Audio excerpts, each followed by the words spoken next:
नमस्कार। जय श्री राधे। भोजन और प्रसाद दोनों में क्या अंतर होता है बताइए। प्रसाद किसे कहते हैं, भोजन किसे कहते हैं। दोस्तों, भोजन हम थाली भर के लेते हैं, अपने खाने से भी ज़्यादा। प्रसाद हम उतना ही लेते हैं जितना हमको मिलना चाहिए। प्रसाद यदि ज़मीन पे गिर जाता है तो उसे हम उठा करके सर माथे पर लगा के खा लेते हैं, और भोजन यदि थाली से गिर जाता है तो हम उसे नहीं उठाना पसंद करते हैं कि वो गंदा हो चुका है। क्यों? क्या अन्नपूर्णा माता प्रसाद नहीं है? दोस्तों, कहने का मतलब ये है कि खाना हम खा करके थाली से बर्बाद कर देते हैं, बच जाता है तो उसे फेंक देते हैं। लेकिन एक रोटी की कीमत उससे जाकर पूछिए जिसे एक रोटी नसीब नहीं होती, जो एक रोटी के लिए इतना संघर्ष करता है, लड़ता है।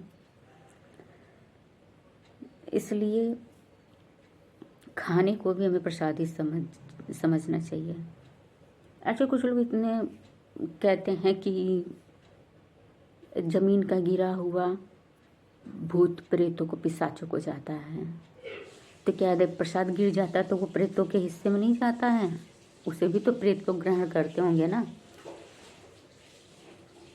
तो दोस्तों, मेरे कहने का मतलब ये है कि यदि खाना भी हम अपने हिसाब से लें, प्रसाद ही समझकर खाएं, तो कभी व्यर्थ नहीं जाएगा, उसे फेंकने की ज़रूरत नहीं पड़ेगी। यदि खाना बच जाता है तो उसे हम फेंकने के सिवा किसी ज़रूरतमंद को भी तो दे सकते हैं ना। लेकिन नहीं, कुछ लोग तो इतने होते हैं, खाना फेंकना अपनी शान ही समझते हैं। मेरे यहाँ इतना बनता है, फेंका जाता है।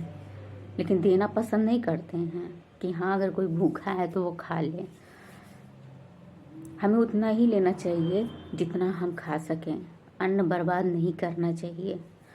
दोस्तों, किसी के ऊपर भगवान की कृपा है कि उतना मिल रहा है, हम खा ले रहे हैं, और किसी के ऊपर नहीं है कि वो एक अन्न के दाने के लिए भी तरस रहा है।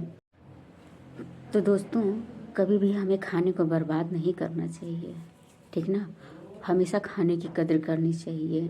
प्रसाद की तरह ही हमें अन्न को भी सर झुकाकर नमस्कार करके ही खाना चाहिए।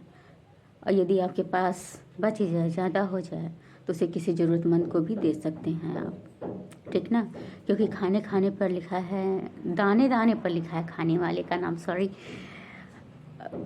इसलिए उतना ही ले थाली में कि व्यर्थ न जाए नाली में, ठीक। तो दोस्तों, स्वस्थ रहिए, मस्त रहिए, खाते रहिए और सब में बांटते रहिए। जय श्री राधे।